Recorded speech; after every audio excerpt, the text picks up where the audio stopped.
बिस्मिल्लाहिर्रहमानिर्रहीम।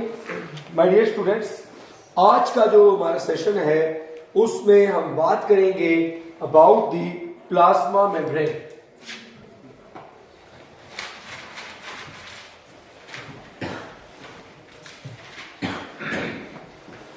Plasma membrane के हवाले से आज बात होगी।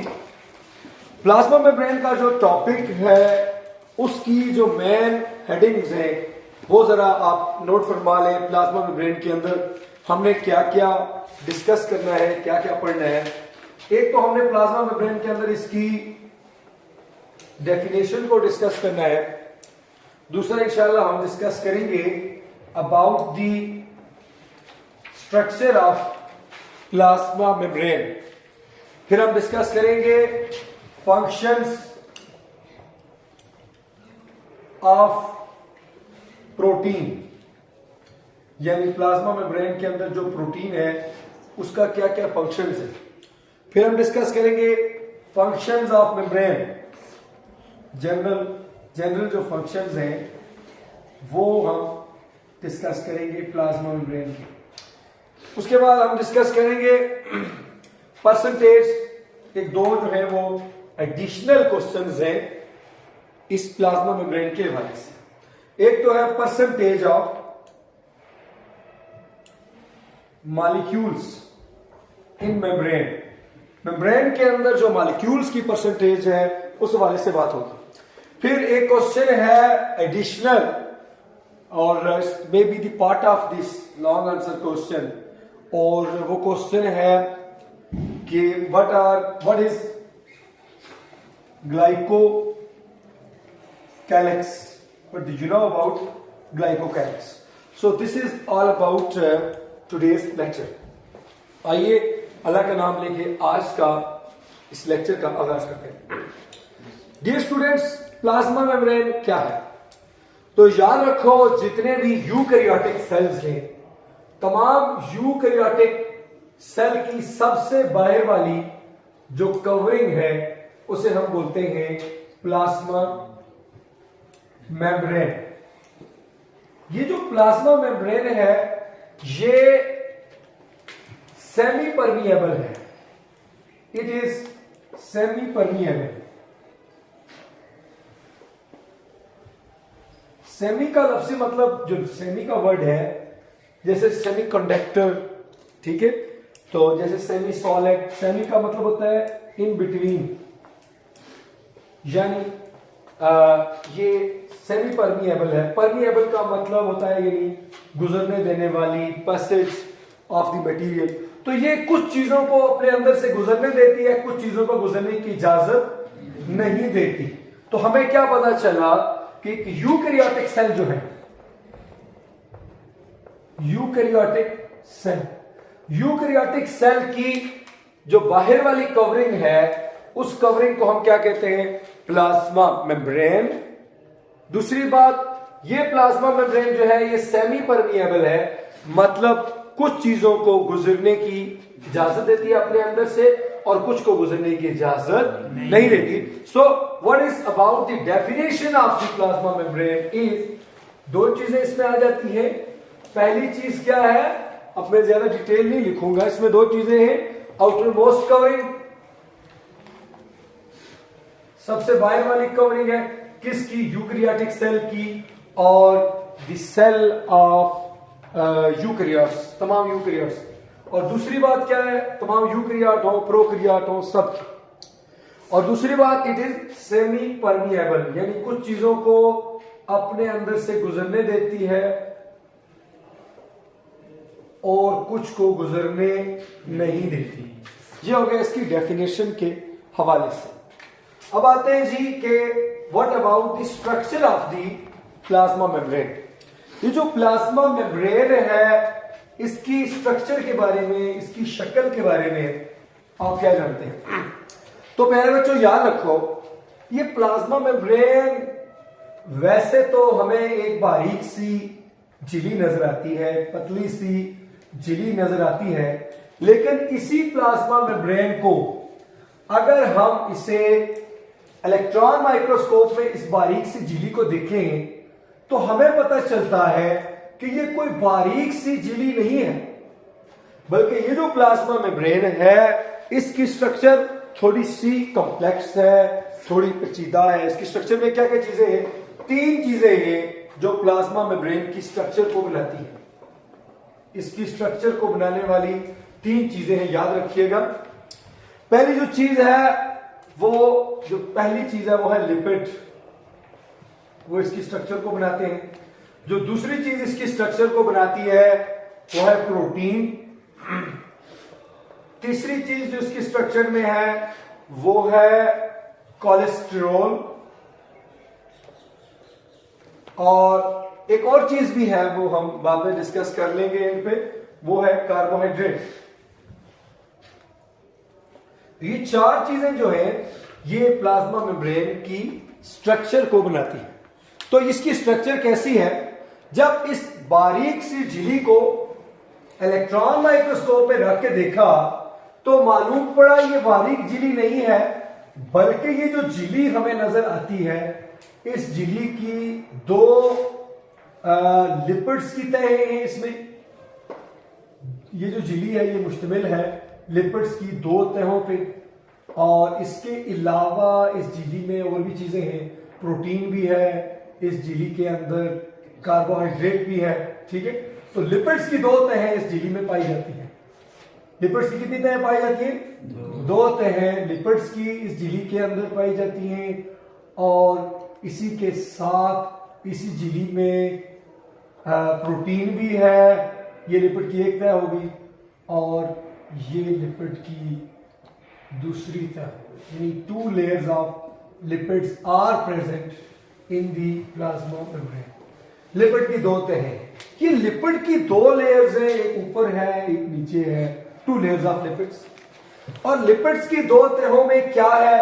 लिपिड्स की दोनों लेयर्स में लिपिड्स के molecules, these are the molecules of the lipids which are present in 2 layers of lipids.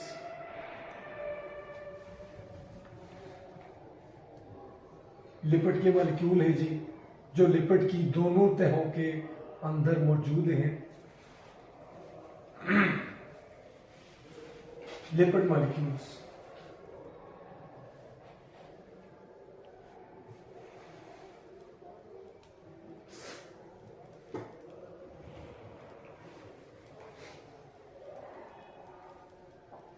Lipid के मॉलिक्यूल्स। अब आप देखें ये लिपिड के मॉलिक्यूल्स जो हैं, अगर आप इनको गौर से देखें तो हर एक जो लिपिड मॉलिक्यूल आपको नजर आएगा उसके 2 पार्ट्स हैं। हर एक लिपिड मॉलिक्यूल के कितने पार्ट्स हैं? 2 पार्ट्स आपको नजर आते हैं। एक लिपिड मॉलिक्यूल का हेड है और एक उसकी टेल है। एक उसका हेड आ जाता है और एक मॉलिक्यूल की टेल है।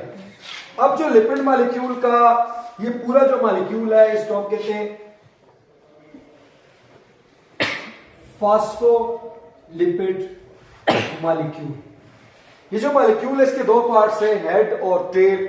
जो हेड है उसमें क्या मौजूद है? Phosphate group. और जो टेल है इसमें क्या मौजूद है? इसमें लिपिड है। ठीक है, तो इसमें हो गया लिपिड। ठीक है, तो ये लिपिड से बनी हुई टेल है और फॉस्फेट ग्रुप है और ये लिपिड है, तो ये मिलके क्या बनाता है? फॉस्फोलिपिड। और ये याद रखो जो हेड है वो हाइड्रोफिलिक है। हाइड्रोफिलिक, हाइड्रो का मतलब होता है वाटर, फिलिक मीन लविंग। ठीक है, यानी वाटर ये पानी और पानी में हल होने वाली चीजों को अपने अंदर से गुजरने देती है। कौन सी? हेड। और जो इसका टेल है ये हाइड्रोफोबिक है। अब हाइड्रोफोबिक का क्या मतलब है? हाइड्रो का मतलब होता है वाटर और फोबिक का मतलब होता है हेटिंग या फियरिंग। ये पानी को हेट करती है टेल, यानी जो टेल है, जो इसकी दुम है, ये पानी को और पानी में हल होने वाली चीजों को अपने अंदर से पास नहीं होने देती, इसलिए इसको क्या कहते हैं, हाइड्रोफोबिक टेल। और हेड जो है वो हाइड्रोफिलिक है, पानी और पानी में हलने वाली चीजों को अपने अंदर से गुजरने देता है। अब आप देखें कि मेम्ब्रेन के अंदर जो मेम्ब्रेन है, इसे जब इलेक्ट्रॉन माइक्रोस्कोप में देखा गया तो पता चला मेम्ब्रेन के अंदर चार चीजें हैं। पहली चीज क्या है, लिपिड। क्या है, लिपिड। लिपिड की दो तह हैं, लिपिड बाइलेयर। दोनों तहों में किसके मॉलिक्यूल हैं, फास्फोलिपिड के मॉलिक्यूल हैं। अब आप देखें दोनों तहों में लिपिड के मॉलिक्यूल जो है, हेड जो है वो आउटवर्ड है और टेल जो है वो इनवर्ड है, अंदर की तरफ है। फिर देख लें, टेल्स की डायरेक्शन इनवर्ड है और हेड्स की डायरेक्शन, जितने भी हेड्स हैं वो सेल के बाहर की तरफ उनका रुख है या अंदर साइटोप्लाज्म की तरफ रुख है, और जो टेल्स है वो इनवर्ड है, अंदर की तरफ उनकी डायरेक्शन है। तो ये हो गया लिपिड की दोहरी तह। इसके अलावा जो दूसरी चीज इस प्लाज्मा मेम्ब्रेन में पाई जाती है, पहली तो चीज जो है वो लिपिड की दोहरी तह है, लिपिड बाइलेयर है। दूसरी चीज प्रोटीन के मॉलिक्यूल्स हैं। प्रोटीन के मॉलिक्यूल्स इस लिपिड की तहों में, प्रोटीन के जो मॉलिक्यूल्स हैं ये फ्लोट कर रहे हैं। फ्लोट का क्या मतलब है, तैर रहे हैं प्रोटीन मॉलिक्यूल। ये दो तरह से मौजूद हैं, या तो प्रोटीन के मॉलिक्यूल इस लिपिड की बाइलेयर में फ्लोट कर रहे हैं, तैर रहे हैं, या सरफेस पे मौजूद हैं, सरफेस के साथ, ये सरफेस के साथ, सतह के साथ अटैच है। ये प्रोटीन के मॉलिक्यूल जो है ये सरफेस प्रोटीन है, सरफेस प्रोटीन है। तो ये सरफेस प्रोटीन है। तो प्रोटीन के मॉलिक्यूल या तो सरफेस पे अटैच है या फिर इस लिपिड की तह के अंदर, लिपिड बाइलेयर में, दोहरी तह में क्या कर रहे हैं, फ्लोट कर रहे हैं, तैर रहे हैं। कितनी चीजें हो गई, दो चीजें। अब तीसरी जो चीज है वो इसके अंदर, वो है कोलेस्ट्रॉल के मॉलिक्यूल्स। ये कोलेस्ट्रॉल के मॉलिक्यूल्स, कोलेस्ट्रॉल कहते हैं चिकनाई को। ये कोलेस्ट्रॉल के मॉलिक्यूल कहां है, लिपिड बाइलेयर्स के दरमियान में मौजूद है। Cholesterol molecules they are present in between the two layers of lipids. ये कौन से मॉलिक्यूल है, कोलेस्ट्रॉल के मॉलिक्यूल हैं जो लिपिड की दोनों तहों के दरमियान। अब सवाल उठा कि लिपिड की दोनों तहों के दरमियान ये जो कोलेस्ट्रॉल है इसका क्या काम है। आपको पता है कोलेस्ट्रॉल चिकनाई को कहते हैं। तो आप ये ज़हन में रखें, जब भी सर्दी हो, ठंड हो, तो ठंड या सर्दी की वजह से कोई भी चीज अकड़ जाती है, ठोस हो जाती है, जम जाती है, वो फ्लूइड टाइप नहीं रहती, उसकी फ्लूइडिटी, उसकी लिक्विड जो स्टेट है वो बरकरार नहीं रहती, वो ठोस बन जाती है, वो जम जाती है। तो ये जो कोलेस्ट्रॉल है इसका क्या काम है कि ये लिपिड को जितनी भी सर्दी हो, ये जो सेल मेम्ब्रेन है उसको जमने नहीं देती कोलेस्ट्रॉल, और इसकी फ्लूइडिटी को, इसकी लिक्विड स्टेट को, इसकी माया हालत को क्या रखता है, कोलेस्ट्रॉल बरकरार रखता है। चिकनाई जो है इसकी माया हालत को बरकरार रखती है। सो मेंटेन द फ्लूइडिटी। फ्लूइडिटी क्या होता है, इसकी माया हालत, चाहे जितनी भी सर्दी हो, लेकिन ये मेम्ब्रेन जम के अकड़ेगी नहीं, बल्कि लिक्विड स्टेट में, माया हालत में, फ्लूइड स्टेट में ये मौजूद रहेगी। किसकी वजह से, इसके कोलेस्ट्रॉल की वजह। कितनी चीजें होगी, तीन चीजें। एक चीज और है मेम्ब्रेन के अंदर, वो है कार्बोहाइड्रेट के मॉलिक्यूल्स। याद रखो, कार्बोहाइड्रेट के मॉलिक्यूल छोटे छोटे चेन्स की शक्ल में मेम्ब्रेन के ऊपर मौजूद है। ये आप देखें, ये कार्बोहाइड्रेट के मॉलिक्यूल जो है ये मौजूद है कौन सी, लिपिड के साथ अटैच है। ये कार्बोहाइड्रेट का मॉलिक्यूल किसके साथ अटैच है, प्रोटीन के साथ अटैच है। अब याद रखो, जब कार्बोहाइड्रेट और लिपिड आपस में मिले तो इस जंक्शन को, इस मिलाप को हम क्या बोलते हैं, ग्लाइकोप्रोटीन। क्या बोलते हैं हम, ग्लाइकोप्रोटीन। ये ग्लाइको क्या है, ग्लाइको कार्बोहाइड्रेट, सॉरी ग्लाइकोलिपिड हम बोलते हैं। क्या बोलते हैं, ग्लाइको लिपिड। अब इसमें दो चीजें आ गई, ग्लाइको का क्या मतलब है, कार्बोहाइड्रेट, और लिपिड भी लिपिड। दूसरी जो चीज है वो है लिपिड और प्रोटीन, सॉरी कार्बोहाइड्रेट और प्रोटीन का मिलाप। तो ये अगर हम देखें तो कार्बोहाइड्रेट जो है ये प्रोटीन के साथ मिलकर क्या बनाता है? Glyco protein. फिर मैं रिपीट करूंगा, वो ये है कार्बोहाइड्रेट जब लिपिड के साथ मिलता है तो क्या बनता है? Glyco lipid. Glyco mean carbohydrate, lipid mean lipid. इसी तरह कार्बोहाइड्रेट जब प्रोटीन के साथ मिलता है तो क्या बनता है? Glyco protein. Glyco mean carbohydrate और प्रोटीन मीन प्रोटीन। फिर देख लें आप एक बार, फिर इधर जरा गौर से देखना है, यह है ग्लाइकोलिपिड। ग्लाइकोलिपिड क्या है कि ग्लाइको यानी कार्बोहाइड्रेट और लिपिड का जो मजमूआ है उसे क्या कहते हैं? ग्लाइकोलिपिड। और ग्लाइको यानी कार्बोहाइड्रेट और प्रोटीन का जो आपस में मिलाप है उसे क्या कहते हैं? ग्लाइकोप्रोटीन। और ये जो ग्लाइकोप्रोटीन और ग्लाइकोलिपिड है, इनको दोनों को मिला के, अल्फाज को मिला के एक लफ्ज बनता है ग्लाइकोकैलिक्स। क्या है? Glycocalyx. So what is glycocalyx? Glycocalyx असल में क्या है? तो glycocalyx is the term used for both glycoprotein and glycolipids. Glycocalyx क्या है? It is a term used for both. ये वो टर्म है जो यूज होती है किसके लिए? Use for both glycoprotein plus glycolipid. यानी ये वो टर्म है जो ग्लाइकोप्रोटीन और ग्लाइकोलिपिड दोनों के लिए यूज होती है। समझ आ गई बात?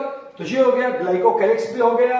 इसकी स्ट्रक्चर जो है, अब ये याद रखो, इसकी स्ट्रक्चर जो है, ये इसकी जो स्ट्रक्चर है, इसका मॉडल जो है वो पेश किया गया, साइंसदानों ने पेश किया, और इस मॉडल का नाम है फ्लूइड मोज़ेक मॉडल। क्या नाम है? Fluid mosaic model. वो मॉडल है जो किसको डिस्क्राइब करता है? The structure of the plasma membrane. Structure of plasma membrane. और उस मॉडल का क्या नाम है? This model is called as fluid mosaic model. This model describes the structure of plasma membrane. समझ आई ये बात की कि नहीं समझ आई? Structure is very important. Structure को समझना बहुत जरूरी है। फिर मैं आपको स्ट्रक्चर के बारे में दोहरा देता हूं कि प्लाज्मा मेम्ब्रेन जो है वैसे तो बारीक सी क्या होती है? झिल्ली होती है। लेकिन प्लाज्मा मेम्ब्रेन को, अगर इस झिल्ली को, बारीक सी झिल्ली को इलेक्ट्रॉन माइक्रोस्कोप में रख के देखा जाए तो पता चलता है कि ये बहुत कॉम्प्लेक्स सी स्ट्रक्चर है। क्या है? बहुत कॉम्प्लेक्स स्ट्रक्चर है। इस स्ट्रक्चर में कितनी चीजें हैं? 4। कितनी चीजें? 4 हैं। और इस स्ट्रक्चर का जो मॉडल पेश किया गया, उस मॉडल का क्या नाम है? Fluid mosaic model. इस मॉडल के मुताबिक प्लाज्मा मेम्ब्रेन 4 चीजों से मिलकर बनी है। कितनी चीजों से? 4 चीजों से मिलकर बनी है। पहली चीज, लिपिड की दोहरी तह। पहली चीज क्या है? लिपिड की दोहरी तह जो फास्फोलिपिड मॉलिक्यूल से मिलकर बनी है। इस फास्फोलिपिड मॉलिक्यूल से मिलकर बनने वाली जो तह है, इसको कहते हैं लिपिड की दोहरी तह। हर मॉलिक्यूल जो है इसके कितने पार्ट्स हैं? 2, एक हेड और एक टेल। तो आप देखें, ये बाइलेयर जो है, ये दोहरी तह जो है, इसमें जो लिपिड के मॉलिक्यूल्स के हेड्स हैं वो बाहर की तरफ मौजूद है और टेल जो है वो अंदर की तरफ। ये हो गया फास्फोलिपिड। दूसरी चीज क्या है? प्रोटीन। प्रोटीन के मॉलिक्यूल जो इस मेम्ब्रेन में मौजूद है, ये 2 तरह से मौजूद है। नंबर 1, वो मॉलिक्यूल्स जो लिपिड की बाइलेयर में फ्लोट कर रहे हैं, तैर रहे हैं। नंबर 2, वो मॉलिक्यूल्स जो सरफेस पे मौजूद है, सतह। ये देखिए सरफेस के ऊपर अटैच है, यहां पे भी किसके साथ अटैच है?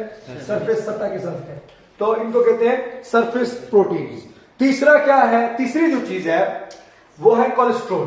कोलेस्ट्रॉल के मॉलिक्यूल भी इसके अंदर हैं, और वो कहां है? लिपिड बाइलेयर के दरमियान, लिपिड की दोनों तहों के दरमियान में। और कोलेस्ट्रॉल के मॉलिक्यूल का क्या काम है कि ये मेम्ब्रेन की फ्लूइडिटी को बरकरार रखते हैं। चौथी चीज है कार्बोहाइड्रेट के मॉलिक्यूल्स के चेन। कार्बोहाइड्रेट मॉलिक्यूल के चेन। ये मॉलिक्यूल के चेन कहां है? ये मॉलिक्यूल के चेन जो है सरफेस पे मौजूद है। अगर कार्बोहाइड्रेट लिपिड के साथ जुड़ा है तो क्या बना है? Glyco lipid. कार्बोहाइड्रेट प्रोटीन के साथ जुड़ा है तो क्या बना है? Glyco protein. ये ग्लाइको प्रोटीन और ग्लाइकोलिपिड दोनों को मिला के क्या कहते हैं? ग्लाइकोकैलिक्स। यहां तक समझ आएगी? This is about the structure of the plasma membrane.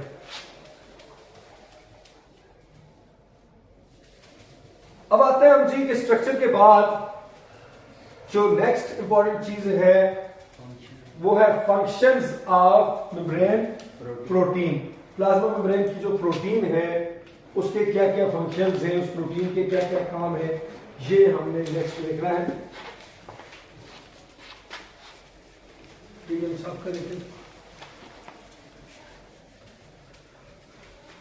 अच्छा, फंक्शंस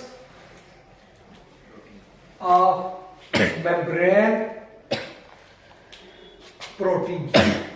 प्लाज्मा मेम्ब्रेन में जो प्रोटीन है उसके फंक्शंस कौन कौन से?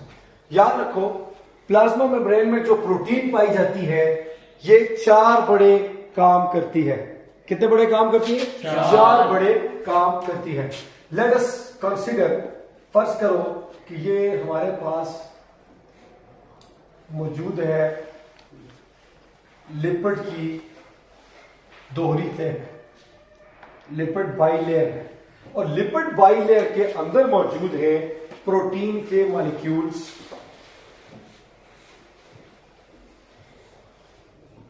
ये प्रोटीन का मॉलिक्यूल, सिमिलरली ये प्रोटीन का मॉलिक्यूल, ठीक हो गया। इसी तरह ये प्रोटीन मॉलिक्यूल, ठीक हो गया, और ये प्रोटीन का मॉलिक्यूल, ठीक हो गया। प्रोटीन के मॉलिक्यूल हैं। इसी तरह से और प्रोटीन के मॉलिक्यूल हम देख लेते हैं। सिमिलरली ये प्रोटीन का मॉलिक्यूल जो है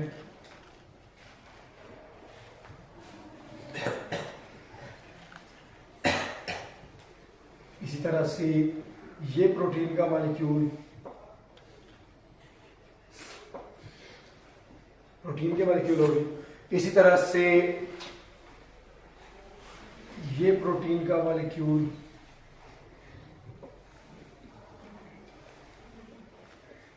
इसी तरह से इसमें और भी प्रोटीन के मॉलिक्यूल हैं। लेट्स से कि जो है वो ये प्रोटीन का मॉलिक्यूल है,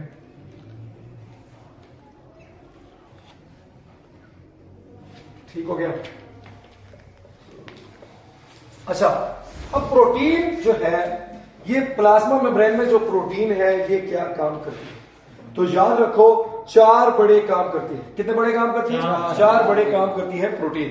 पहला जो काम है प्रोटीन का प्लाज्मा मेम्ब्रेन के अंदर वो है ट्रांसपोर्ट।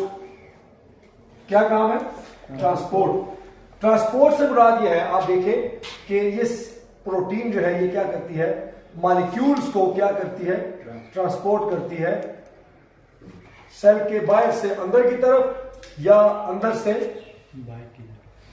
बाहर की तरफ ट्रांसपोर्ट करती है। तो ये सेमी परमिएबल है। सेमी परमिएबल मीन कुछ चीजों को ट्रांसपोर्ट करती है, कुछ को नहीं करती। तो पहला फंक्शन क्या है? ट्रांसपोर्ट। दूसरा फंक्शन आप देखिए, सेल के अंदर और बाहर कुछ धागे होते हैं, कुछ साइटोस्केलेटन है, सेल का ढांचा है धागों की शक्ल में। तो कुछ प्रोटीन्स का क्या काम है? कुछ प्रोटीन्स ये करती हैं कि इन धागों को, इन फाइबर्स को पकड़ के रखती है, ख्वाह वो फाइबर्स सेल के अंदर हो या बाहर हो। लेकिन कुछ प्रोटीन्स का काम यह है कि वो क्या करती हैं, इन फाइबर्स को, इन धागों को क्या करती हैं? एंकर करके रखती हैं। तो anchoring proteins, anchoring protein. Anchoring protein का क्या काम है? वो प्रोटीन जो सेल के अंदर जो धागों का नेटवर्क है या बाहर जो है साइटोस्केलेटन, सेल का ढांचा या सेल के धागे, उनको फिक्स करके रखती है ताकि ये धागे बिखर ना जाए, सेल से बाहर ना निकल जाए या बाहर के धागे भी ना बिखर जाए, तो उनको पकड़ के रखती है। तो एंकरिंग प्रोटीन होगी। तीसरी प्रोटीन है रिसेप्टर प्रोटीन। रिसेप्टर प्रोटीन ये कौन सी होती है जी? ये पहली प्रोटीन ट्रांसपोर्टर, ये एंकरिंग प्रोटीन, ये रिसेप्टर प्रोटीन। रिसेप्टर प्रोटीन वो होती है, रिसेप्टर का मतलब है रिसीव करने वाली। ये वो प्रोटीन है कि जब भी कोई केमिकल, कोई मॉलिक्यूल आके इसके साथ अटैच होता है, कोई केमिकल, कोई मॉलिक्यूल आके अटैच हो जाता है, तो ये प्रोटीन जो है सेल के अंदर उसके सिग्नल देती है, और सिग्नल जो है सेल के अंदर आ जाते हैं, जिससे पता चलता है कि फलां चीज या फलां केमिकल आके सेल के साथ अटैच हो। इसको कहते हैं रिसेप्टर, रिसीव करने वाली, सिग्नल को सेल के अंदर ले जाने वाली। जो भी चीज अटैच होगी, कोई हार्मोन अटैच होता है, कोई और चीज सेल के साथ अटैच हो जाती है, उसके सिग्नल जो है वो सेल के अंदर आ जाएंगे। किसकी मदद से? रिसेप्टर प्रोटीन की मदद से। चौथी जो प्रोटीन है वो एंजाइमेटिक प्रोटीन, एंजाइमेटिक प्रोटीन। ये प्रोटीन क्या काम करती है जी? एंजाइमेटिक प्रोटीन जो है बतौर एंजाइम काम करती है, किसी भी सबस्ट्रेट को किसमें तब्दील करती है? प्रोडक्ट में। किसी भी सबस्ट्रेट को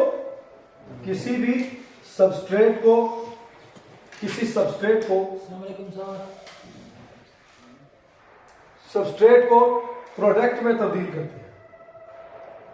प्रोडक्ट में, फॉर एग्जांपल हमारे पास सबस्ट्रेट एक्स है, तो ये प्रोटीन इसको प्रोडक्ट वाई में तब्दील कर लेगी। तो एंजाइमेटिक प्रोटीन बतौर एंजाइम काम करती है और किसी भी सबस्ट्रेट को किसमें तब्दील कर लेती है? प्रोडक्ट में। तो याद रखो, जो प्लाज्मा मेम्ब्रेन है उसके अंदर जो प्रोटीन है ये 4 किस्म के बड़े काम करती है। कितने किस्म के? 4 किस्म के बड़े काम करती हैं। नंबर 1, ट्रांसपोर्ट ऑफ मटेरियल, के मटेरियल को सेल के बाहर से अंदर ट्रांसपोर्ट करती है या अंदर से बाहर, लेकिन सिलेक्ट करके ट्रांसपोर्ट करती है। सारे मटेरियल को ट्रांसपोर्ट की इजाजत नहीं देती। दूसरी है एंकरिंग प्रोटीन। ये क्या करती है? सेल के अंदर जो ढांचा है या जो धागों का नेटवर्क है, उन धागों को अंदर भी और बाहर वाले धागों को भी क्या करती है? पकड़ करके रखती है, जोड़ के रखती है आपस में, उनको पकड़ के रखती है ताकि ये धागे बिखर न जाए, इनको पकड़ के रखती है। तो इन्हें कहते हैं एंकरिंग प्रोटीन। तीसरी जो प्रोटीन है रिसेप्टर प्रोटीन, क्या करती है कि सेल के साथ कोई भी चीज आके बाहर से प्रोटीन के साथ अटैच होगी, उसका जो मैसेज है ये सेल के अंदर चला जाएगा, इसे कहते हैं रिसेप्टर। और चौथी जो प्रोटीन है वो एंजाइमेटिक है। वो क्या काम करती है कि एज एन एंजाइम काम करती है और किसी भी सबस्ट्रेट को किसमें तब्दील करती है? प्रोडक्ट में। ये हो गया फंक्शंस ऑफ मेम्ब्रेन प्रोटीन। अब आते हैं जी सेकंड लास्ट जो हमारा है वो है functions of the membrane. Membrane के फंक्शंस। बस खत्म होने वाला है लेक्चर। हमारा जो सेकंड लास्ट टॉपिक है वो है मेम्ब्रेन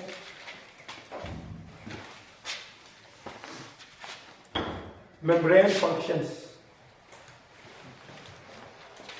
मेम्ब्रेन फंक्शंस यानी प्लाज्मा मेम्ब्रेन के एज ए होल फंक्शन क्या है। पहले तो हमने मेम्ब्रेन के अंदर जो प्रोटीन थी उसके फंक्शन पढ़े। अब प्लाज्मा मेम्ब्रेन के एज ए होल फंक्शन क्या है। याद रखो, as a whole plasma membrane के 4 फंक्शंस होते हैं। कितने फंक्शंस होते हैं? 4 फंक्शन होते हैं। याद रखना, ये सेल का न्यूक्लियस है, ये सेल के अंदर जो है वो माइटोकॉन्ड्रिया है, और इसी तरह ये सेल के अंदर जो है गोल्जी बॉडीज है,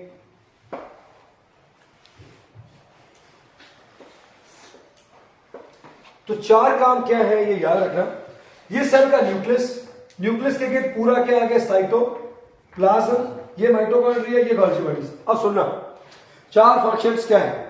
सबसे पहला फंक्शन ये है कि ये प्लाज्मा मेम्ब्रेन जो है एक बैरियर है, एक रुकावट है, और सेल के अंदर की चीजों को बाहर की चीजों को आपस में मिक्सअप नहीं होने देती। सो इट्स पहला काम क्या है? Act as barrier. ठीक है, किसके दरमियान? Between inner and outer particles या इनर एंड आउटर मटेरियल, यानी सेल के अंदर का मटेरियल और सेल के बाहर के मटेरियल के दरमियान एक बैरियर है, एक रुकावट है। दूसरी बात, ये जो एक सेमी परमिएबल मेम्ब्रेन है। क्या है?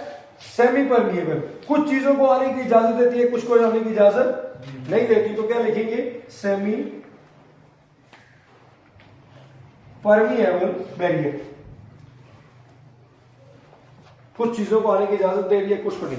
तीसरी बात यह है, इस मेम्ब्रेन की वजह से जो न्यूट्रिएंट्स हैं, जो गजाई मादे हैं, वो सेल के अंदर आते हैं, और जो वेस्ट है, फालतू मादा जो सेल में बनता है, वो सेल से बाहर आता है। तो इसकी मदद से हम क्या लिखेंगे जी कि न्यूट्रिएंट्स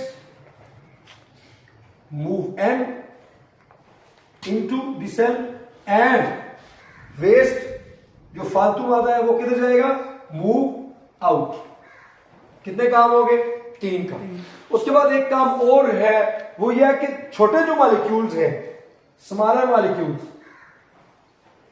स्मॉलर मॉलिक्यूल जैसे कौन कौन से हो गए, जैसे पानी है, जैसे ऑक्सीजन है, कार्बन डाइऑक्साइड, ये इजीली मेम्ब्रेन से गुजर सकते हैं, इजीली आसानी से पास हो सकते हैं।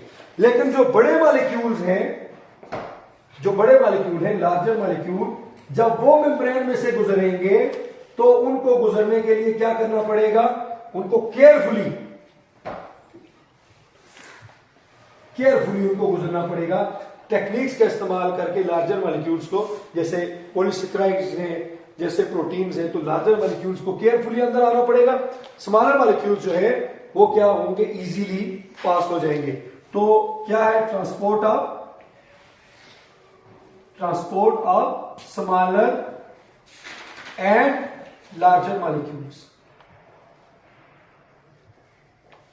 इसमें आगे डिटेल में लिखना है आपने। पांचवी और आखिरी चीज क्या है, वो ये है कि आप देख रहे हैं यहां पे यूकैरियोटिक सेल के हिस्सों के गिर्द भी मेम्ब्रेन है। क्या है, सेल के हिस्सों के गिर्द, जैसे ये माइटोकॉन्ड्रिया है, इसके गिर्द अलग से मेम्ब्रेन है। न्यूक्लियस है, इसके गिर्द अलग से मेम्ब्रेन है। और ये आप देख रहे हैं गोल्गी अपरेटस है, इसके गिर्द अलग से। तो ऑर्गेनेलीज के गिर्द अलग से क्या है, मेम्ब्रेन है, जो क्या करती है, ऑर्गेनेलीज के अंदर मौजूद, ये बात जरा सुनिए, $1 मिलियन की बात है कि ऑर्गेनेलीज के गिर्द, ऑर्गेनेलीज का मतलब है सेल के हिस्सों के गिर्द अलग से मेम्ब्रेन मौजूद है। सेल के हिस्सों के गिर्द ये जो मेम्ब्रेन है माइटोकॉन्ड्रिया के गिर्द है, ये मेम्ब्रेन न्यूक्लियस के गिर्द है, ये मेम्ब्रेन गोल्गी अपरेटस। ये जो मेम्ब्रेन है सेल के हिस्सों के गिर्द अलग अलग मेम्ब्रेन है। ये क्या करती है कि साइटोप्लाज्म और सेल के हिस्सों के दरमियान, जो सेल के हिस्से के अंदर मटेरियल है, सेल के हिस्से के अंदर के मटेरियल को बाहर के मटेरियल के साथ मिक्सअप नहीं होने देती। ठीक है, यानी अगर इसके गिर्द जो मेम्ब्रेन है माइटोकॉन्ड्रिया के गिर्द, ये माइटोकॉन्ड्रिया के अंदर मौजूद और बाहर मौजूद मटेरियल को आपस में मिक्सअप नहीं होने देती। तो क्या है कि membrane also present around organelles of eukaryotic cell. सिर्फ यूकैरियोटिक में होता है, प्रोकैरियोटिक में नहीं होता।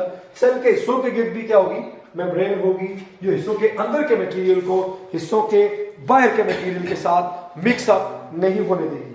सो आज के लेक्चर में हमने क्या क्या पढ़ा है, कुछ चीजें हमने डिस्कस की हैं आज के लेक्चर में।